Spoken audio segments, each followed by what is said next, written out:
Muchas gracias a nuestros panelistas, muchas gracias al señor moderador.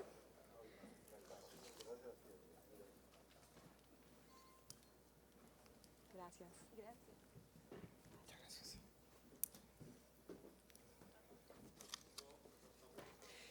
Quiero rectificar el cóctel de bienvenida que ofrece la organización en el claustro de las ánimas, en el mismo sitio donde tomamos el almuerzo esta tarde, una vez finalicemos nuestra jornada académica. Bien, vamos a dar paso inmediato al panel Minería y Territorios. ¿Cuál es el papel y retos de las regiones? Para esto quiero invitar al doctor Jorge Enrique Robledo, senador de la República por el Polo Democrático Alternativo, miembro de la Comisión Quinta encargada de Asuntos Mineroenergéticos, Agricultura y Medio Ambiente, entre otros. El senador es arquitecto de la Universidad de los Andes. También nos acompaña el doctor Santiago Ángel Urdinola, presidente de la Asociación Colombiana de Minería, quien es abogado de la Universidad Javeriana de Colombia y cuenta con un máster en Tecnología de la Información y las Comunicaciones de la Universidad Carlos III de Madrid. Bienvenida especial también a la doctora Silvana Abid Daza, presidenta de la Agencia Nacional de Minería. Es abogada de la Universidad Santo Tomás de Aquino, especialista en gestión pública e instituciones administrativas de la Universidad de los Andes y con una maestría en Derecho de la Empresa y Negocios Internacionales de la Universidad Católica de Ávila de España. Al doctor Manuel Ramiro Muñoz, una bienvenida especial, fundador y director del Instituto de Estudios Interculturales de la Pontificia Universidad Javeriana en Cali. Es filósofo y magíster en docencia universitaria de la Universidad Javeriana, doctor en educación de la Universidad de Barcelona, España. Como moderador, nos acompaña el doctor León Techer, presidente de la Junta Directiva de Continental Gold, quien es economista industrial de la Universidad de los Andes y tiene una maestría en administración de empresas de Stanford University. Bienvenidos todos. Adelante. Gracias. Buenas tardes. Gracias a la Andy por darnos este espacio. Creo que tenemos un panel de lujo. Nosotros hemos hecho un acuerdo para el manejo del tiempo. Entonces, como moderador tengo 3 minutos para hacer una introducción, presentar a cada panelista 1 minuto cada uno. Cada panelista tiene 7 minutos para hacer su primer comentario. Después hacemos una ronda de preguntas de 3 minutos cada uno y al final, si todo sale bien, tenemos 9 minutos para preguntas del público. Vamos a ver si somos capaces de conservar esa disciplina y a estas alturas de la tarde a los únicos que demoramos son a los que nos van a servir los cócteles. Para empezar, yo quisiera tomarme mis 3 minutos y compartir con ustedes unas notas de un documento que produjo un grupo que se llama el GEDIAM, el Grupo de Diálogo sobre la Minería en Colombia, que es un grupo interdisciplinario organizado por la Fundación Ford y por el Social Science Research Council hace un par de años, donde participamos algunas personas que estamos aquí, que incluye desde líderes indígenas del sur del país, líderes afro, líderes del sector social y académico, exministros y un par de empresarios, entre otros, donde se está buscando a través de un diálogo informado y educado encontrar consensos acerca de recomendaciones de política minera balanceada para el país. En cuanto al tema de territorio, entonces quisiera dejarle al panel los siguientes pensamientos. En la actualidad existen múltiples instituciones públicas con competencias en el ordenamiento territorial. El ejercicio incoherente de sus competencias ha generado un caótico y extenso volumen de normas contradictorias entre sí, lo que ha llevado a un grave incumplimiento de gran parte de estas. Se necesita un plan nacional de ordenamiento territorial del suelo, el subsuelo y el vuelo forestal que oriente todas las actividades y por lo tanto siente las bases para un ordenamiento minero. Dicha definición debería realizarse con participación ciudadana y resguardando los derechos de todos. A la falta de ordenamiento efectivo del territorio se suma un diseño estatal que ha conllevado una tensión estructural entre las decisiones atribuidas al gobierno nacional, basadas en el principio de propiedad estatal del subsuelo, y las competencias de ordenamiento territorial que poseen los municipios. Dicha tensión se expresa en el hecho de que las decisiones sobre exploración y explotación de recursos naturales no renovables son tomadas por el gobierno nacional, pero los efectos de esas decisiones desde el punto de vista económico, social y ambiental son principalmente sobre el territorio y sus habitantes. Sin embargo, las autoridades municipales y departamentales no cuentan con instrumentos jurídicos ni administrativos para enfrentar de manera adecuada todos los aspectos de la actividad extractiva. Dejo eso como en el fondo, pensamientos, y paso a preguntarle a la doctora Silvana, presidenta de la Agencia Nacional de Minería. Como el ciclo minero empieza con la titulación, ¿qué está pensando la ANM en cuanto al tema de titulación? Bueno, oportunísima la pregunta y además porque tiene mucho que ver con la introducción. Y es que la agencia ya tiene una obligación y es cumplir con un fallo de la Corte, que es el C-123, el cual efectivamente declaró exequible el artículo 37, pero condiciona a que se permita la participación concurrente, coordinada y subsidiaria, o mejor, tiene la participación de las autoridades locales bajo los principios de coordinación, concurrencia y subsidiariedad del artículo 288 de la Constitución. ¿Qué quiere decir eso? Que si bien las autoridades territoriales, llámese alcaldes, consejos, pueden participar, ellos no deciden no deciden en qué zonas está restringida la minería. ¿Qué pasa con ese fallo? El fallo dice, hay que garantizar la participación, pero no nos dice, hágalo con el procedimiento que sea efectivo para garantizar esa participación. No tenemos una ley para eso, pero tenemos que cumplirlo. Para cumplir los fallos no se necesita reglamentación, entonces a la agencia le toca cumplirlo. En este tiempo la agencia ha hecho un estudio y ha hecho como nos toca en materia jurídica, una armonización del ordenamiento jurídico vigente y ya empezamos el proceso a aplicar el fallo de la Corte. Efectivamente, en este mes salieron 100 cartas para los alcaldes de varios municipios. ¿Y por qué cartas? Porque como tenemos que utilizar nuestro ordenamiento jurídico, tenemos que remitirnos al código, al CEPACA, al conocido CEPACA, al Código de Procedimiento Administrativo de lo Contencioso, utilizando la consulta. Le consultamos al alcalde y es muy importante porque le estamos consultando al alcalde, pero lo que hablamos aquí, dándole información, que el alcalde sepa claramente qué es lo que se le está consultando. Entonces se le hace una explicación del ciclo minero, se le dice estamos en la etapa de solicitud del título, se le manda una información básica. ¿Qué información básica es? Es la ubicación geográfica, la extensión del área libre, porque tengo que ser muy clara ahí, y solamente se le consulta al alcalde cuando la solicitud del título ha pasado una revisión jurídica y una revisión técnica. Técnica, muy claro, es que el área esté libre y que no tenga restricciones ambientales. O sea, cuando vemos que hay una superposición con alguna área restringida, ni siquiera se le consulta al alcalde porque no es viable. Entonces pasa un rechazo técnico y jurídico. Sin embargo, eso se le aclara al alcalde y se le dice al alcalde, usted tiene un plazo, porque no es el que da la agencia, es el que da el código, el CEPACA, de 30 días hábiles prorrogables para que usted presente sus medidas de protección que considere que pueden mitigar la afectación del proyecto en materia de ambiente sano, cuencas hídricas, desarrollo económico y social, como lo dice el fallo de la Corte. Entonces uno pregunta cómo se va a hacer esto y tuvimos que, la intención de la agencia y de la agencia como autoridad minera es ser muy garantista en que la participación sea efectiva y que no se ponga en un plazo restrictivo. Entonces el alcalde obviamente puede pedir una prórroga, si quiere, como lo establece el código. Nosotros le estamos haciendo una socialización masiva, le estamos diciendo, yendo a los alcaldes y contándoles, y efectivamente sí hay que esperar y comunicarle, pero tenemos que empezar a que el alcalde sepa y que conozca qué es lo que se va a titular, porque lo importante de esto es que él va a participar antes de que se titule. ¿Qué quiere decir? Que él participa en la autorización de la actividad minera. Pero esto no es solo el paso, porque si el alcalde no quiere participar en esta etapa, después puede hacerlo, porque en la etapa de explotación, efectivamente es donde se da la autorización ambiental. Y en esa autorización ambiental sabemos que hay una audiencia pública que se hace en el proceso de licenciamiento ambiental. Sí, pero quiero ser muy clara en que la autorización, la participación del alcalde la vamos a hacer por cada solicitud de título en cada municipio y antes de titular.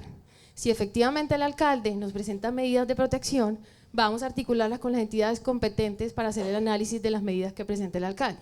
Entidades competentes, ahí nos articulamos con las entidades ambientales, con las corporaciones, con la ANLA, con el Ministerio de Ambiente. Si es una medida cultural, pues con el Ministerio de Agricultura, con el ICANN, con la entidad que sea, si es de Agricultura. Y lo que hacemos es utilizar unas normas del Código de Minas, que es el artículo 266, que permite que las entidades den sus conceptos técnicos. Y si no es suficiente y el alcalde necesita mayor información y necesitamos que estén las entidades y que el alcalde pueda dar un debate y quede completamente informado y que la medida de protección sea verdaderamente analizada, hacemos una audiencia pública que está contemplada en el Código de Minas, en el artículo 259, y no es una sola, las audiencias que se necesiten, porque es que el fallo de la Corte dice el acuerdo de medidas de protección. Entonces, efectivamente, para la agencia hay que contarles que cambió su forma de titular, tenemos que adecuar la función de titulación al fallo de la Corte y tenemos que cumplir con el fallo. Y como vemos, la función de la agencia así será, porque con el último fallo de la Corte, en las áreas áreas estratégicas de minería, también nos imponen la obligación de concertar con las autoridades locales. O sea, para contarles que la función de titulación de la agencia tiene que cumplir y garantizar la participación de las autoridades en el territorio. Y nosotros en la agencia vemos esto de manera muy favorable. Siempre en estos debates lo que hablábamos era cómo era importante que las autoridades locales que representan a las comunidades participaban desde el inicio del proyecto. Y no ya cuando la empresa llegaba a intervenir, era que se tenía en cuenta a los alcaldes y a la comunidad. Entonces aquí tenemos, antes de titular, el conocimiento que tienen los dueños del suelo y que saben qué está pasando en el suelo y en sus comunidades, que es el del alcalde. Y la agencia obviamente como autoridad técnica. ¿Y cuál es el beneficio para la empresa? Es que la empresa no llegue como un intruso al territorio, que llegue como un aliado en el desarrollo del territorio, porque obviamente con las medidas de protección que se pueden acordar, el alcalde así lo va a entender. Yo sé que es muy difícil, yo sé que estos procesos de concertación son difíciles, pero siempre habíamos hablado de un espacio importante para permitir esto. Creo que es el momento, creo que hay que empezar, creo que esto va a revelarnos muchas cosas, va a saber cómo es el verdadero debate con las entidades territoriales, nos va a llevar a lo que se hablaba aquí, a dar información clara. De hecho, la agencia, no solamente por este fallo, sino que así lo está haciendo, está acercándose a los alcaldes y a los gobernadores, dando la información escrita, y vamos a publicarlo en la página web también, de lo que hay en su territorio, de qué minería se hace en su territorio, qué minerales tienen, qué extensiones están tituladas, porque muchas veces no tienen claro ni qué está titulado, ni qué regalía recibe su departamento. Entonces es importante porque ya nosotros abrimos el diálogo, pero ya lo vamos a hacer en el marco formal, que es el marco del cumplimiento de un fallo de la Corte. Entonces es ambicioso, pero tengo que cumplirlo, o sea, no hay otra opción. A mí la gente me dice, no, va a ser muy difícil. No, es que ya es una orden de la Corte, o sea, para la agencia no tiene otra opción sino acordar medidas con las entidades territoriales.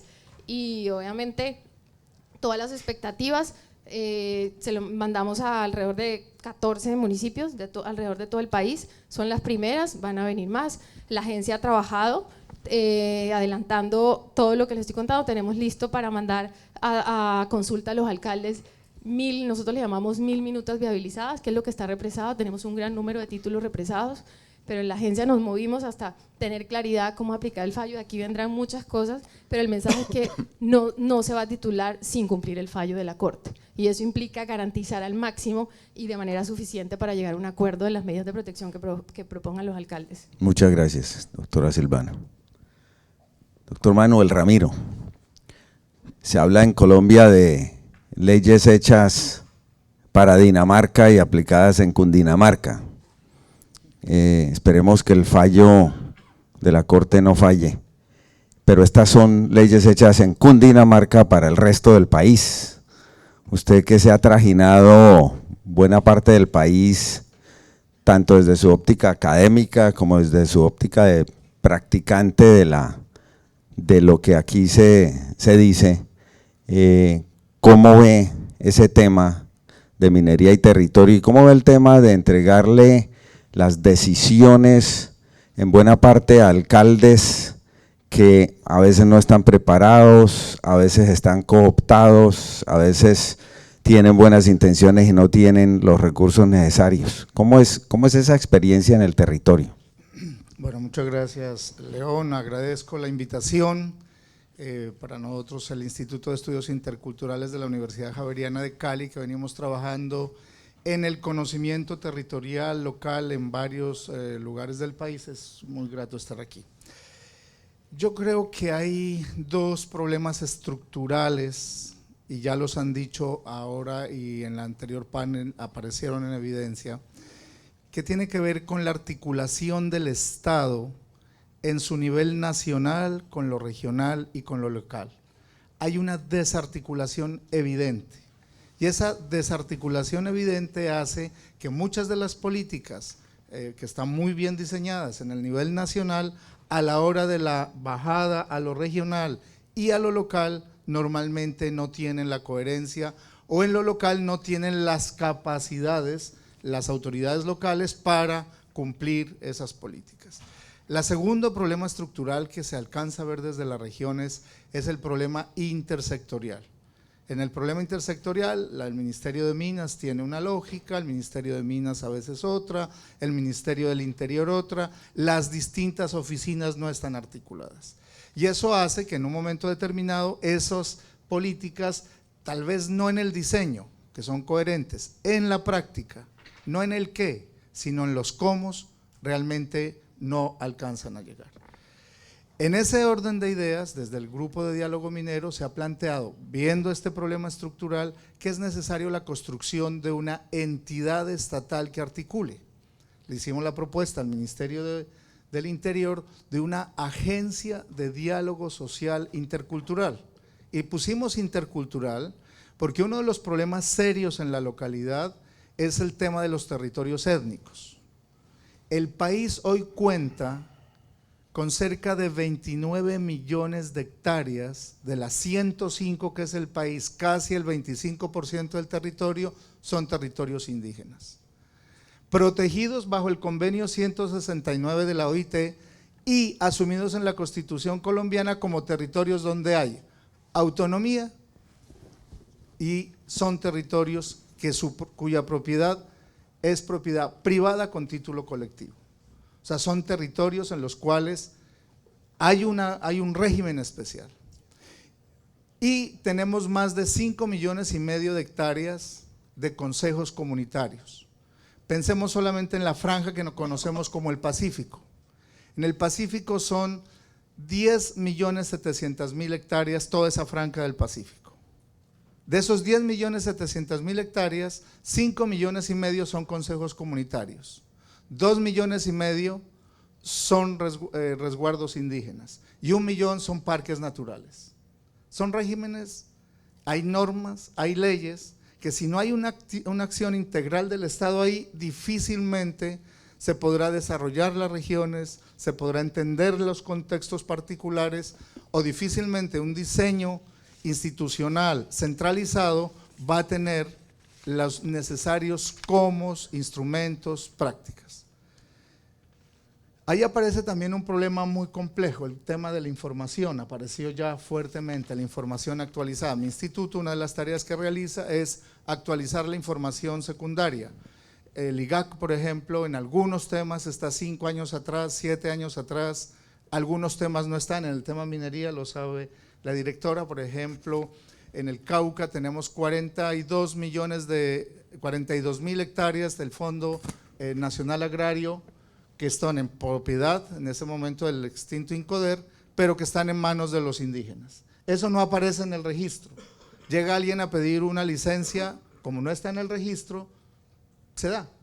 Y luego cuando se baja al terreno, ¿qué pasa? Que ahí hay indígenas, pero no aparece como resguardo. Está en el Fondo Nacional Agrario.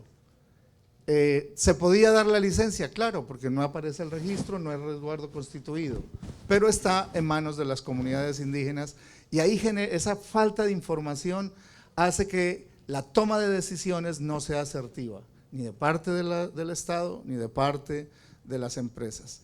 Y otras veces la información no solamente es que no está actualizada, sino está a una escala de unos 100.000, el Tremarcus logra afortunadamente bajar a unas escalas importantes. La escala de planificación de 25.000, 16.000, el senador que es arquitecto sabe que es muy importante tener una información muchísimo más aterrizada a los contextos particulares. Entonces, León, yo creo que ahí aparece un tema, uno, sin duda, de capacidad local, pero esa capacidad local es evidente que es un problema, pero para mí el tema de la articulación nación, región, localidad y el trabajo intersectorial articulado son problemas que el país tiene que enfrentar. Máxime cuando estamos en una etapa de pensar la implementación de unos acuerdos de paz que se han dicho son bajo la perspectiva y el foco de la paz territorial. No podemos hacer una adecuada implementación de acuerdos o la construcción de paz territorial sin que se dé un rediseño a fondo de estos dos problemas estructurales. Gracias, Manuel Ramiro. Senador Robledo, usted ha trabajado el tema, ha opinado sobre el tema en múltiples ocasiones, es parte de su tarea en la Comisión Quinta. Aquí hay, al parecer, una mezcla de concepciones enfrentadas. Centralismo versus federalismo, por ejemplo, es una que surge ahí. La otra es pertinencia de las normas y las reglas versus la realidad en el territorio. ¿Cuál es su opinión sobre cómo se deberían dilucidar estas contradicciones?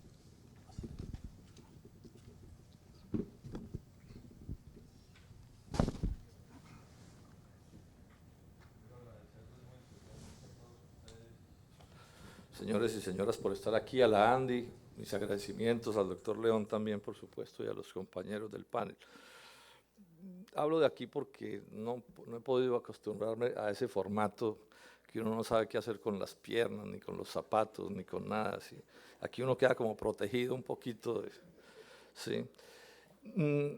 Y voy a hacer un comentario muy general, que no sé hasta dónde resulte útil, porque se trata de hablar de cosas más regionales, pero yo tengo la idea de que finalmente la suerte de lo local está muy definida por las concepciones nacionales y lo que esté pasando en la generalidad del territorio.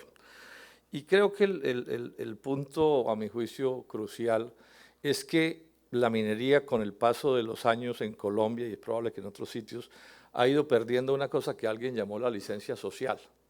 O sea, los factores de oposición a la minería en Colombia y en el mundo son crecientes.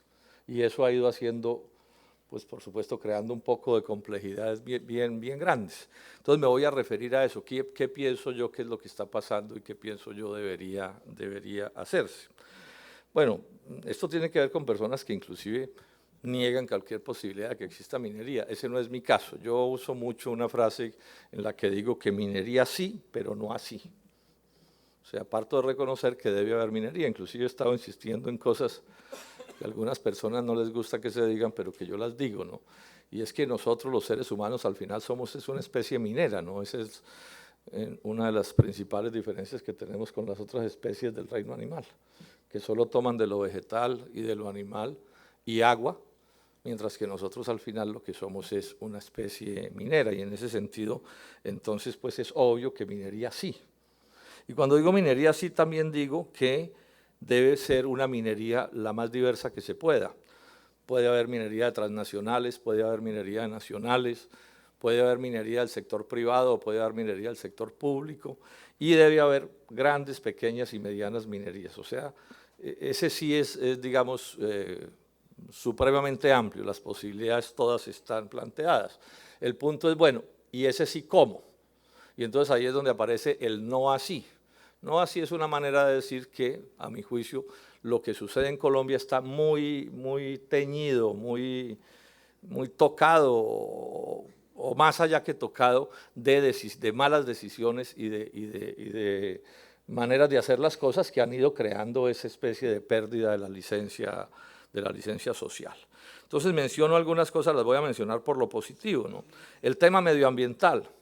Claro, debe haber minería, pero el problema ambiental hay que atenderlo y hay que atenderlo en unos momentos haciendo las cosas bien y en otros momentos diciendo de plano que en un determinado proyecto y un determinado proyecto no puede hacerse. Y no solo porque esté en páramo, puede aparecer otras circunstancias que digan que el proyecto no debe hacerse y ese debe ser un reconocimiento general. Hay otra parte de la discusión y es que somos muchos los que pensamos que la minería en Colombia no paga los impuestos que debería pagar. E inclusive tenemos discusiones sobre la tasa de regalías que se deben pagar. Y ya empieza uno a oír teorías de que es que no, que es que hay que descontar las regalías de los impuestos y entonces empieza uno a decir, bueno, pero aquí estamos abriéndole camino a otro debate de gran importancia. Todo esto está afectando, digamos, la situación de la que hablamos. Las relaciones laborales. Esto se ha convertido en un factor de desacuerdo bien grande. La Constitución consagra el derecho de organización de los trabajadores, de contratación colectiva y de huelga, y resulta que ese derecho en la práctica por la tercerización se ha ido perdiendo y esa es una razón de conflicto supremamente grande, con impactos además en salud ocupacional supremamente complicados. En Colombia, y eso probablemente no sea imputable a las mineras, pues hay una política de Estado que es exportar la minería como materia prima en vez de transformarla, de agregarle valor, y ese es un tema que se debería también discutir. Es particularmente conflictiva la situación con los pequeños y los medianos mineros. Yo pienso que esta es una de las cosas peores que está pasando en Colombia, hasta el punto de que la satanizaron y la convirtieron en criminalidad, cosa que es un despropósito. Allí, claro, puede haber uno que otro delincuente, yo no voy a decir que no, como en los bancos y como entre las asociaciones de médicos y de ingenieros y en los mejores clubes y en todas partes. ¿Dónde es que no hay delincuentes en el mundo de hoy? Pero definir que un sector particular de la minería es un sector de criminales porque en un determinado momento les carezca de un título o de un permiso, ese es un debate que se debería hacer a fondo porque este es el país de las informalidades.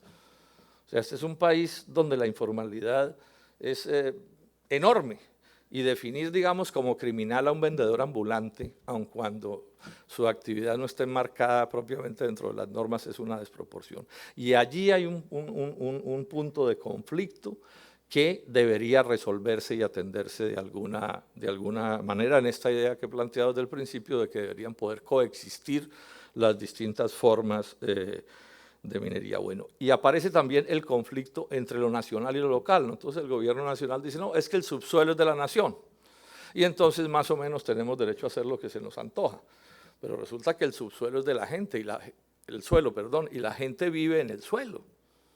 Y entonces aquí están pasando cosas realmente inauditas en relación con los impactos ambientales que afectan a comunidades enteras y a poblaciones enteras, y el gobierno nacional pretende, digamos, avasallarlos con sus medidas y con sus políticas. Y por último hay un punto que a mi juicio es bien importante, que es el que tiene que ver, y probablemente sea lo peor que nos pasa con la minería en Colombia, es que quienes nos gobiernan no ven a la minería como algo que le sume al desarrollo industrial y agropecuario, sino como que lo sustituya. A mí un ministro me decía, senador, pero ¿por qué hay que producir alimentos? Si tenemos petróleo y tenemos carbón, con eso conseguimos los dólares y pagamos las importaciones. Y miren ustedes en la situación en la que quedamos, en el peor de los mundos, ¿no? Con una crisis minera de proporciones pavorosas y no tenemos ni agro ni industria. Concluyo diciendo esto, doctor León, ya termino. ¿Qué hacer frente a esto? Porque es todo este conjunto de cosas lo que está creando esta situación que les he mencionado. Lo primero es que esto pues tiene que adelantarse mediante un diálogo respetuoso entre las partes. Y eso implica que cada parte tiene que estar dispuesta a meterse en los zapatos de la otra y tiene que estar dispuesta a escucharlo con atención, porque es muy cómodo decir yo tengo el título y hago lo que se me dé la gana, y la pregunta es si el origen del título. O sea, yo conozco casos de propiedades que fueron 100, 200 años de una misma familia haciendo alguna forma de minería y resulta que un día aparece alguien con un título y dice, no, usted se va de aquí porque sí, eso, ¿cómo se le explica eso a una comunidad? O sea, son cosas que se deberían mirar en beneficio de todos con toda atención. O sea, las contradicciones no hay que negarlas, existen, ahí están, todas estas que he mencionado son contradicciones. Lo que hay es que tratarlas, y tratarlas con inteligencia, con actitud democrática, con paciencia, porque de lo que se trata es al final de si vamos a caber todos en este país o solo van a caber algunos, que es a rato lo que yo pienso que sucede con este gobierno y particularmente con la minería, ¿no? Entonces se supone que la gran minería todo lo resuelve como por encanto, todo lo hace perfecto. Y los demás son como unas especies de estorbos que impiden el progreso de Colombia. Eso sí será verdad. O mejor, o peor, sí será posible convertirlo en un hecho y en una realidad en el mundo de hoy, cuando las sociedades ya no aceptan cierto tipo de concepciones. Entonces, yo diría que en este terreno hay que hacer un trabajo bien grande y todo esto, por supuesto, convertirlo en normas democráticas, pero si no se trabaja en todo este terreno, va a ser muy difícil que se llegue al punto donde hay que llegar, que repito, en últimas tiene que ver con que quepamos todos en el territorio nacional. Muchas gracias.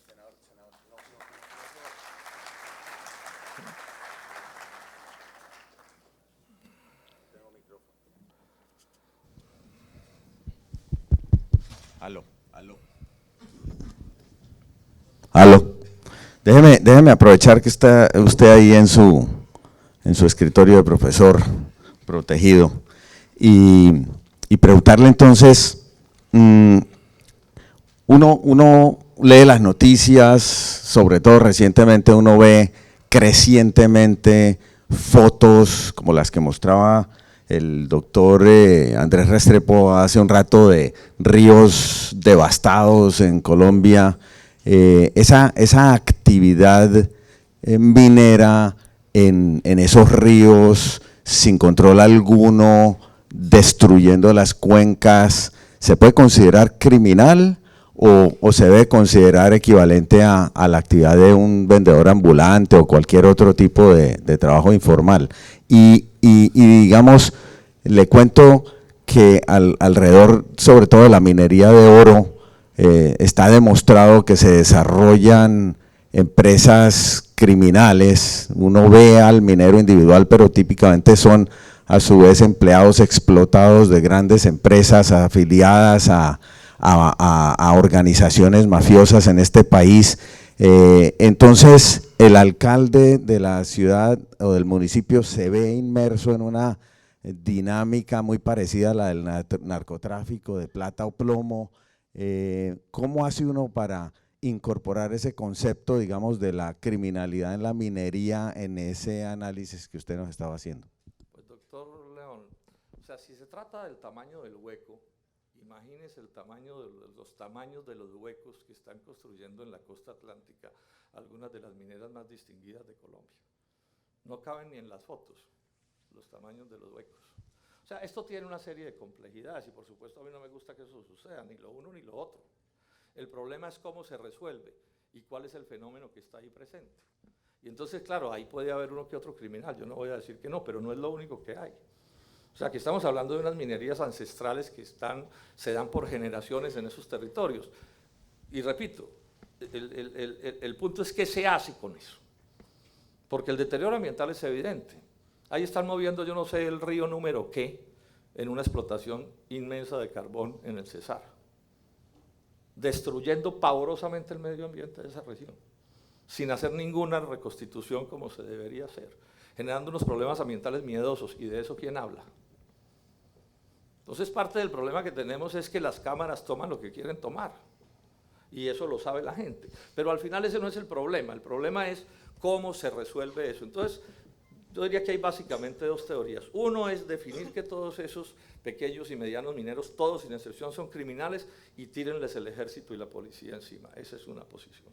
Yo lo que creo es que ahí hay en proporciones muy grandes un fenómeno social y económico y se debería atender así.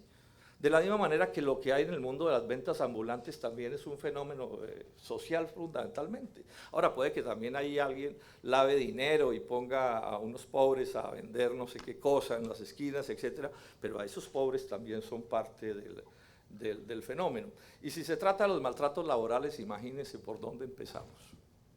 Yo mencioné aquí hace un momento, la tercerización laboral es una forma, digamos, consciente de violar la Constitución. Eso es lo que es. O sea, es un diseño calculado no para realizar faenas particulares que exijan una tercerización, sino que es una manera de evadir el derecho constitucional de organizarse. Doctor León, que es el derecho más elemental que puede tener un ciudadano. O sea, es volverle imposible a ese trabajador organizarse.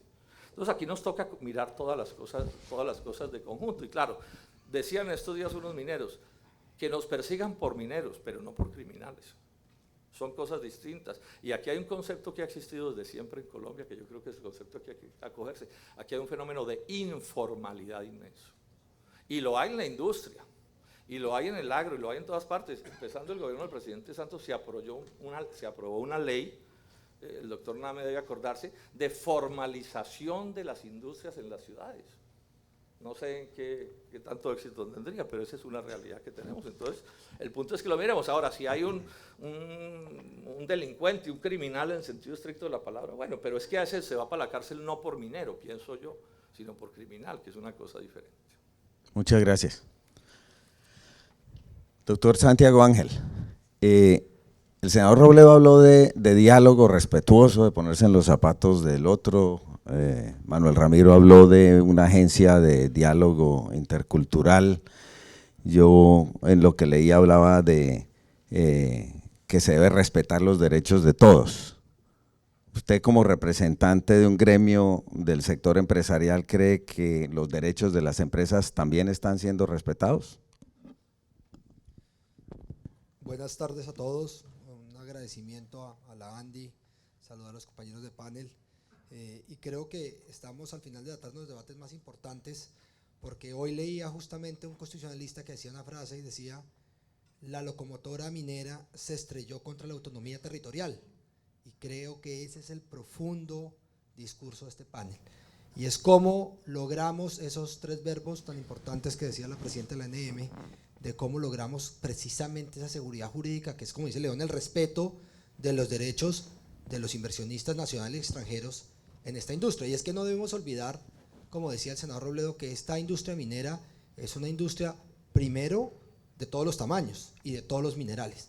Entonces, aquí tenemos que caber todos, y por lo tanto nosotros siempre estamos pensando en cómo hacemos que esa minería formal y legal pueda crecer, porque esto no es un discurso entre transnacionales y nacionales, porque si eso fuera cierto, el 90% de los titulares de este país son nacionales, son inversionistas nacionales.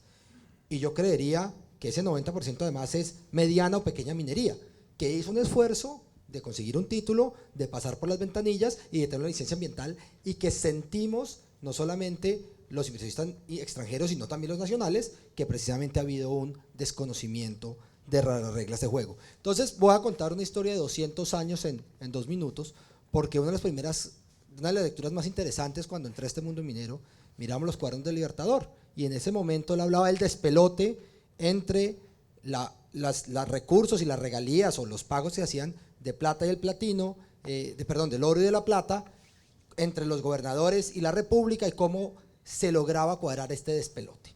Y veo que 200 años después seguimos en el mismo despelote, porque precisamente la coordinación, que es siempre esos mandatos que dicen todas las sentencias, pues es absolutamente imposible de lograr. Yo creo que la doctora Silvana se acuerda bien cuando se hizo el diagnóstico de los pines, se hablaba que un empresario, estamos hablando de un empresario minero, no estamos hablando de si es grande, mediano, pequeño, tenía que pasar por 14 ventanillas entre 37 y eran 60 o 70 meses, algo así. Yo creo que los 60 meses ojalá fueran 60 meses, vamos a hablar de 80 o 100 meses, y siempre cuando a uno le preguntaban, nacionales y extranjeros, ¿qué me puede esperar? Pues le diría, no tengo ni idea. ¿Cuándo arranca ese trámite? Así. ¿Cuándo termina? No tengo ni idea. ¿Qué pasa en la autonomía nacional? Así. ¿Qué pasa en la autonomía territorial? No tengo ni idea. Y precisamente esas reglas de juego son las que llamamos a que nos respeten independientemente del tamaño de la minería, del mineral que se esté hablando y de dónde provenga el capital.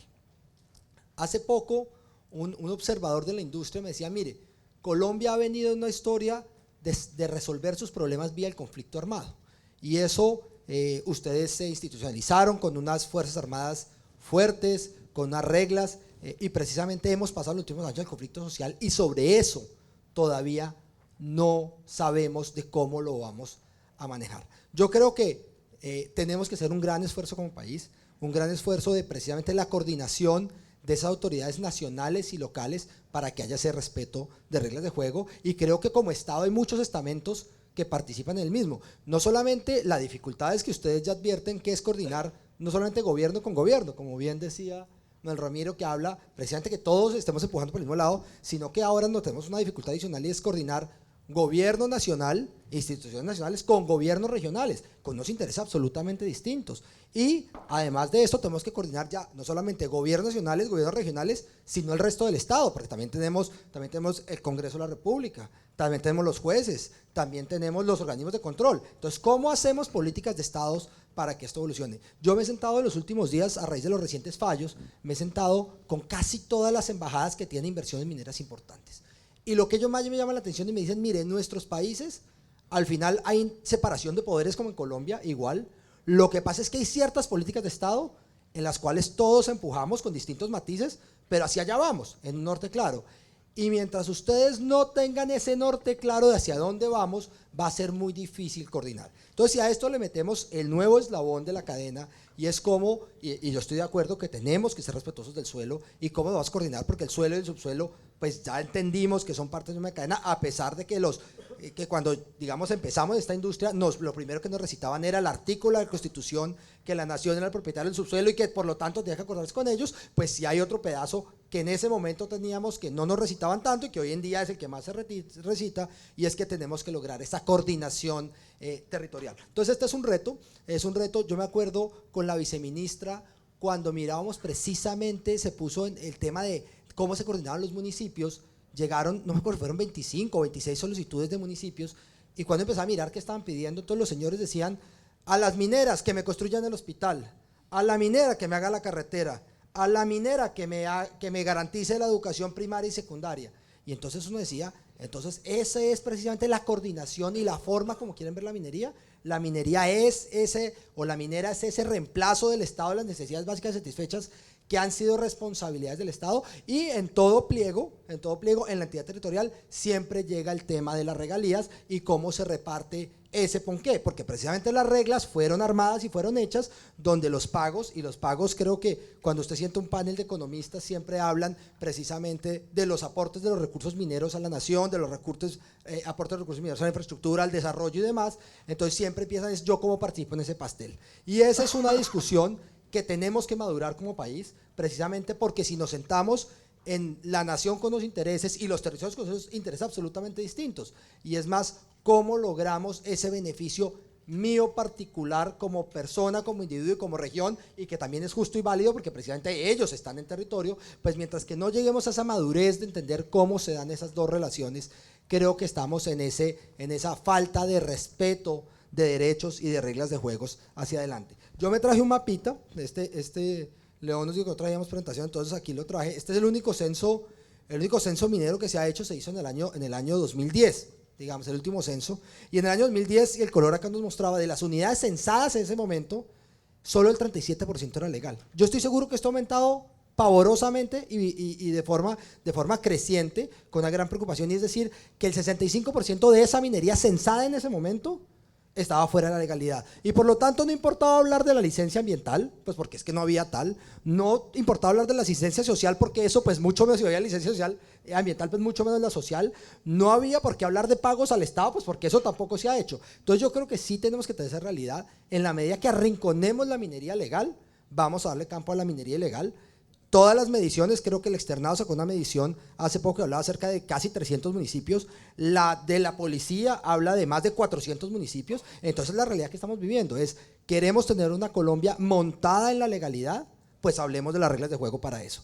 O queremos seguirle dando espacio a esa ilegalidad, y aquí no quiero satanizar de si es criminal o no criminal, pero si es ilegalidad que está por fuera de normas y que muy seguramente en el debate no vamos a hablar ni de pagos al Estado, ni de pagos a la región, ni de licencia ambiental o de respeto de los derechos ambientales, y mucho menos del tema social y laboral.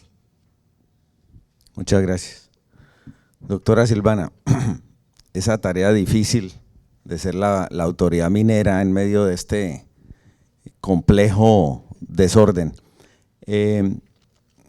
Decía Santiago que las empresas legales tienen que cumplir con una gran cantidad de pasos para obtener un título, como lo tienen que cumplir para obtener una licencia ambiental.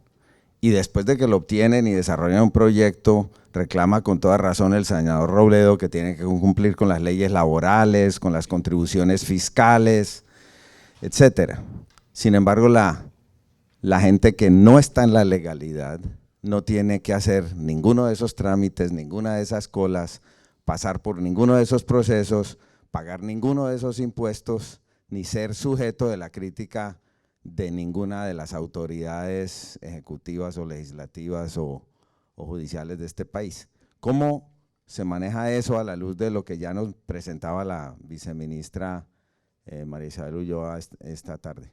Bueno, precisamente nosotros de manera coordinada con el ministerio y de los pilares que dijo la viceministra es la formalización. Y obviamente, sí, primero aclarar que desde la agencia lo que hacemos es controlar la minería que está en la legalidad. Obviamente título, licencia, que paga regalías, que tiene que cumplir con normas porque si no la sancionamos. Y el otro frente son los informales, para no hablar de ilegales ni de criminales. Entonces el programa es tener, como dice la viceministra, ella nos hace la explicación de manera clara y tiene unas puertas, y es la puerta para entrar a la formalidad, para no hablar de la legalidad. Y estamos en un trabajo importante. De hecho, hoy estuvimos aquí en Bolívar en una junta de formalización con el problema que hay de minería informal en el sur de Bolívar, y en esas juntas de formalización invitamos a los alcaldes y les hablamos qué hay en su territorio precisamente para hacer la diferencia, qué títulos hay para que ellos diferencien qué tipo de minería tienen, minería que se hace de manera de acuerdo a las normas y la minería informal. Entonces le hacemos una caracterización y le hacemos una hoja de ruta para que esa gente entre a la formalidad. Y no solamente es dejarla que tenga el título y que no pueda cumplir, se le hace un acompañamiento desde el ministerio y desde la agencia, y hacemos un acompañamiento, una asistencia técnica, le hacemos un plan de mejoramiento para que esta gente pueda cumplir, y le decimos, si se va a la formalidad va a tener mayores beneficios. Es duro porque tiene que cumplir con unos requisitos, pero es la minería que queremos. No podemos decir que no, porque obviamente queremos una minería que respete el medio ambiente, una minería que respete los temas laborales, una minería que deje recursos para el país. Entonces, yo pensaría que desde la agencia controlamos, como quien dice, como dicen, la gran minería, la mediana y la pequeña cuando se formaliza. A mí me gusta lo que hace el ejemplo que pone la viceministra, y es, tenemos esa puerta que es de la formalidad, tenemos otra puerta que es de la reconversión, y es con políticas de Estado, con políticas de gobierno, tratar de reconvertirlos y llevarlos hacia otra actividad económica, que implica muchas cosas, implica recursos, pero estamos comenzando. Tenemos recursos del DPS, tenemos alianzas, porque eso necesita articulación para poder combatir este problema, y no me demoro más. Pero la otra vía también es, si yo le he ofrecido toda esa puerta, que desde la formalidad y lo acompaño, también de la reconversión, y si no, pues para eso hay que un ordenamiento jurídico que tenemos que cumplir. Entonces, obviamente es donde vienen, que no es lo que queremos, porque ni el ministerio ni desde la agencia estamos atacando a los informales, sino diciéndole, es mejor que se vaya a la formalidad, porque para eso entonces está la fuerza pública, cuando obviamente no actúan en el marco de la ley, pero ese es el extremo, porque antes tienen un abanico de posibilidades para poder ser formales. Sé que es muy difícil, el senador lo manifestó, es una labor complicada, porque pues es un tema de recursos, la gente tiene, no solamente es que tenga el título, sino tiene que cumplir con normas de seguridad ambientales que se requieren recursos, pero entonces ahí sí el debate es qué minería queremos, la minería bien hecha, responsable y eficiente. Gracias. Senador Robledo quiere hacer un comentario. Sí, yo quería hacer un comentario que de pronto no quedó, o sea, yo no es que esté a favor de que la minería se quede en la informalidad ni nada, yo lo que estoy diciendo, aquí hay un problema de informalidad que es distinto a la criminalidad, y el problema es cómo resolverlo. Y hay dos grandes posiciones. Una es un poco la posición del gobierno, que es, bueno, primero ni se reconocía que existía pequeña y mediana minería en Colombia. Ustedes miran el código del 2001, del 2002, no distingue las minerías. Es que esto es un absurdo lo que ha pasado aquí en Colombia. Cuando llego a la Comisión Quinta y me pongo a estudiar estas cosas, y resulta que aquí se hablaba de la minería. Eso es demasiada la desproporción, el absurdo de lo que está ocurriendo. ¿Sí? La primera cartilla que yo conocí en Geominas, creo, en esos días, se titulaba Erradicar la minería ilegal. Se erradican las cucarachas. Pero claro, si usted tiene el concepto de que el tipo no es un minero, hijo de mineros, nieto de mineros, bisnieto de mineros, como sucede en muchos territorios de Colombia, y de una vez lo clasifica como un narcotraficante o no sé qué cosa, pues es imposible siquiera, León, abordar el tema. ¿sí? Y cuando las normas, para poner un ejemplo, son idénticas para una transnacional minera con todos los recursos que para un barequero, cosas de este corte, bueno. Y entonces empezamos a dar esta lucha. Yo empecé a insistir, bueno, pero ¿por qué no se hace un esfuerzo por formalizar a esta gente? Pero eso tiene una realidad, porque la formalización no es decirle a un barequero que llegue, que llene, que las manos son tan callosas que no puede coger el bolígrafo en la mano y decirle que tiene que llenar unos formatos. Y empiezan a pedirles imposibles. Y ya no sé cuántas reuniones hechas por estas organizaciones de mineros, que repito, son mineros respetables, no sigamos insistiendo en que son criminales, es de gente respetable. Y va al ministerio, el ministerio no le resuelve nada, o les pone unos imposibles, porque entre otras cosas aquí pasó una cosa que es muy grave, que es parte de la vida, y es que cuando empezó el boom minero, en los últimos años en Colombia, aquí había gente que llevaba en ese oficio 10, 20, 30 y 50 años y hubo unos despojos absolutamente inaceptables y los niveles de corrupción de la titulación minera en Colombia son descomunales y todos sabemos que hay títulos convertidos en lotes de engorde, que ni rajan ni prestan el hacha, no facilitan nada, no hacen ellos nada, pero tampoco dejan que otros hagan. O sea, aquí hay un problema de una complejidad y con una historia larguísima. Entonces aquí no hay sino dos posibilidades. O se intenta abordar eso con algún grado de seriedad o se recorre astucias como violar la Constitución Nacional de Colombia utilizando un recurso del Pacto Andino que no era para eso, para violarle todo el debido proceso a quien tenga una retroexcavadora. Este es un país que es capaz de convertir en un crimen una retroexcavadora en sí misma y donde el debido proceso desaparece por completo. Yo les pregunto a las grandes empresas y a las transnacionales, ¿qué sucedería si sus debidos procesos se le eliminaran de esa manera? Senador. Entonces aquí hay un problema, yo repito, simplemente llamo la atención sobre eso, pues cada uno verá, pero aquí hay un problema de altísima complejidad económica, social y política, y si no se aborda así, sino como un caso de policía, pues bueno, en África han intentado resolverlo también a tiros, ¿y cuántos años llevan en esas locuras mineras de África sin que el problema se resuelva y no se avanza en nada, sino es una sola pelotera y las cosas no salen adelante? Gracias. Sí, Silva. Pero, senador, hay que reconocer que precisamente en el Plan Nacional de Desarrollo se dejó el artículo al gobierno para que reglamentara la clasificación de la minería. Y precisamente es para eso, para el tratamiento que se le da y la diferencia entre pequeña, mediana y minería de subsistencia. Y efectivamente hay una hoja de ruta para eso, se hace una fiscalización diferenciada y eso es lo que estamos haciendo, porque hay que tratarlos dependiendo, no como iguales, pero sí en una ruta de formalización. Entonces hay que reconocer que en eso sí se ha avanzado. Permítanme retomar mi rol de moderador aquí, darle la palabra a Manuel Ramiro allá.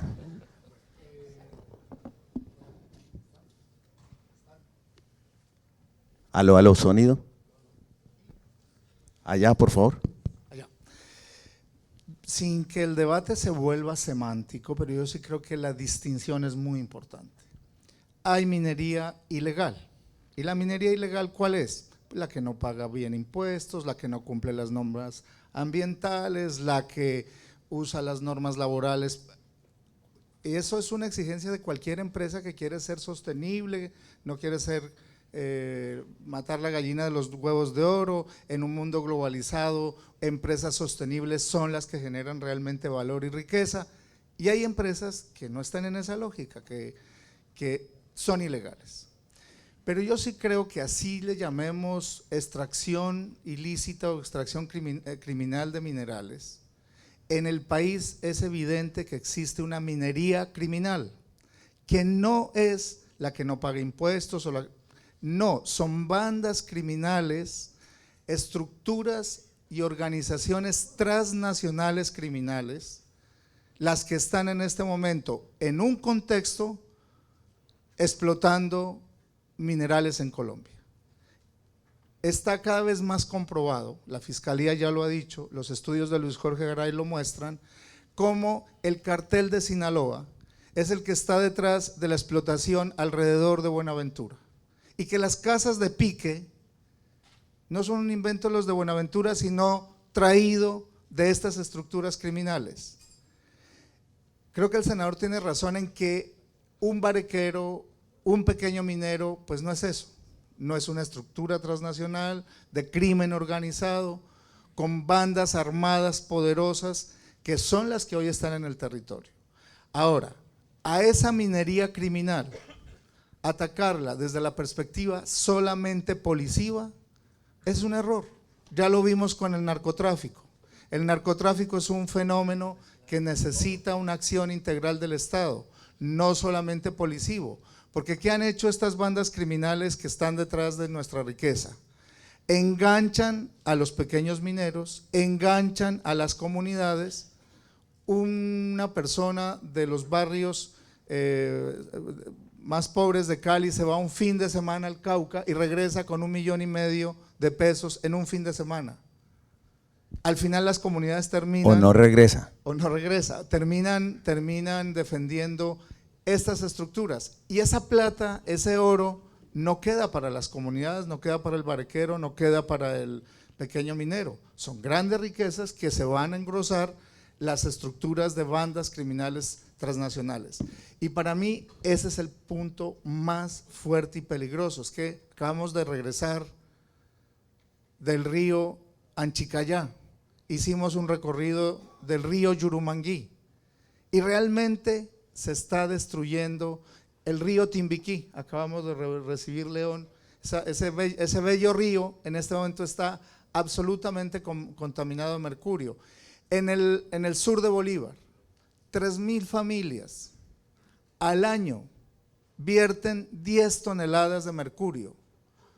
Pagarles lo que ellos se ganan, 2,5 salarios mensuales, pagarles esos 2 salarios es el 1% de lo que le costará al país volver a normalizar eso con 10 toneladas de mercurio al año, 3,000 familias viviendo en una actividad. Es decir, aquí el fenómeno es un fenómeno hondo y creo que sí hay que distinguir entre la minería ilegal y la minería criminal. Y la ilegal, por supuesto, el senador tiene razón, laboral, ambiental, pero esta minería criminal no son empresarios que tratan de ver cómo ganan más no cumpliendo la norma, no, son bandas criminales transnacionales que se han asentado en territorios que están a extramuros de la nación y del Estado, es decir, donde no hay control. Gracias, Manuel Ramiro. Santiago, veo que quieres hablar, me parece. ¿Por qué no le agregas de pronto el tema de la corrupción a tu análisis? Yo creo, León, y creo que para claridad del auditorio tenemos que empezar a diferenciar, digamos, porque se ha hecho un esfuerzo muy grande en buscar diferenciar entre la minería criminal y la minería ilegal. Y siempre creo que de frente se pone el tema de la ancestralidad y de la necesidad de unos recursos para una familia. Yo creo que eso lo tenemos que apoyar todos y apoyaremos a las familias que se quieren precisamente pasar a la legalidad. Pero hace poco, y esto no lo puede decir León, pero yo sí, se hacían las cuentas de un municipio pequeño que tiene 12,000 o 15,000 habitantes, donde tiene básicamente 5 estructuras mineras en la mitad de una mina legal, y las cifras, esto era oro, y estamos hablando más o menos de 60,000 onzas de oro al año. Entonces, para que el auditorio se haga la dimensión de estas 5 estructuras de pequeña minería o de minería artesanal, estábamos hablando de 60,000 onzas de oro al año, a $1,000 la onza para hacerlo fácil, 60 millones de dólares, eso nos da con la tasa un poquito a 3,180,000 millones de pesos, es decir, estas 5 mini estructuras de pequeños mineros se estaban embolsillando 12,000 millones de pesos, 14,000 millones de pesos mensuales. Y cuando las fotos que yo vi me aterré porque vi unas estructuras pues con unas minas muy tecnificadas, con un uso indiscriminado del mercurio, y entonces yo creo que esas precisamente buscan mimetizarse en esa pequeña minería que todos queremos proteger y ayudar, y esa no es una realidad. Creo que acá hay 2 problemas de fondo.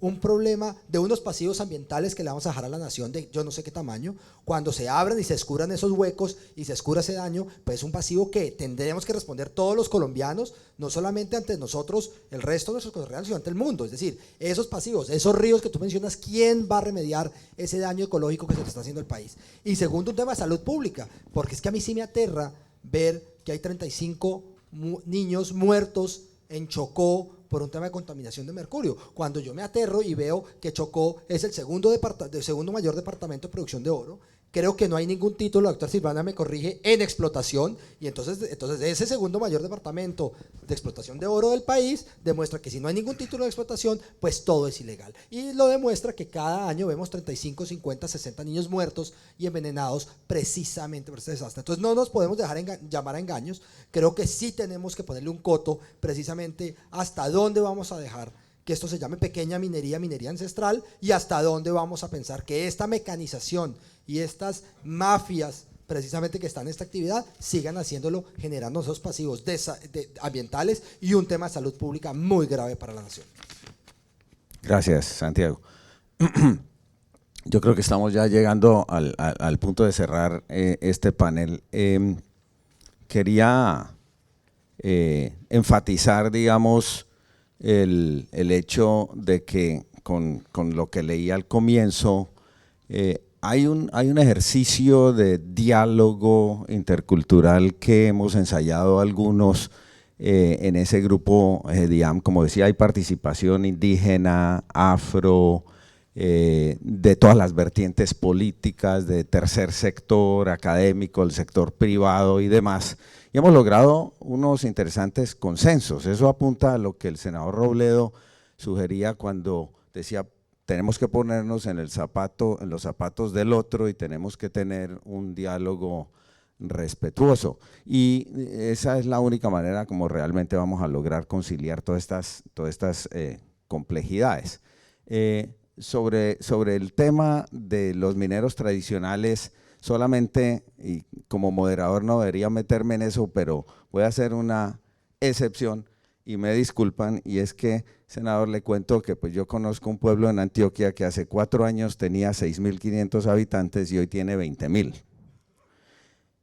Claramente no son ancestrales esos 14.000 o 13.000 adicionales, claramente no son hijos, ni nietos, ni bisnietos de mineros, y claramente están haciendo ahí una minería sin títulos, sin respeto por el medio ambiente, en realidad depredándolo, destrozándolo, y ocurre que el alcalde de ese pueblo en diciembre fue capturado por la fiscalía por vínculos con una de las estructuras mafiosas más peligrosas que hay en este país. De manera que el tema no es ni blanco ni negro, hay de todo. Lo que sí quisiera dejar planteado es que ya hay muy pocos capitalistas que creen en la mano invisible. El concepto de Adam Smith de la mano invisible, donde el mercado todo lo resuelve siempre que nosotros pongamos unas reglas claras. De la misma manera, yo creo que somos ilusos en creer en la mano invisible cuando los problemas los resolvemos con leyes, con normas, con fallos constitucionales, olvidándonos de la realidad del territorio, porque la mano invisible no va a hacer que los alcaldes sean capaces, o que no sean corruptos, o que las corporaciones autónomas regionales, como dijo Fabio Arjona, sean más autónomas que cualquier otra cosa, y que las políticas del Estado no encajen con las políticas regionales. Muchas gracias a nuestro panel, les pido un aplauso para ellos. Gracias. Muchísimas gracias, señor moderador.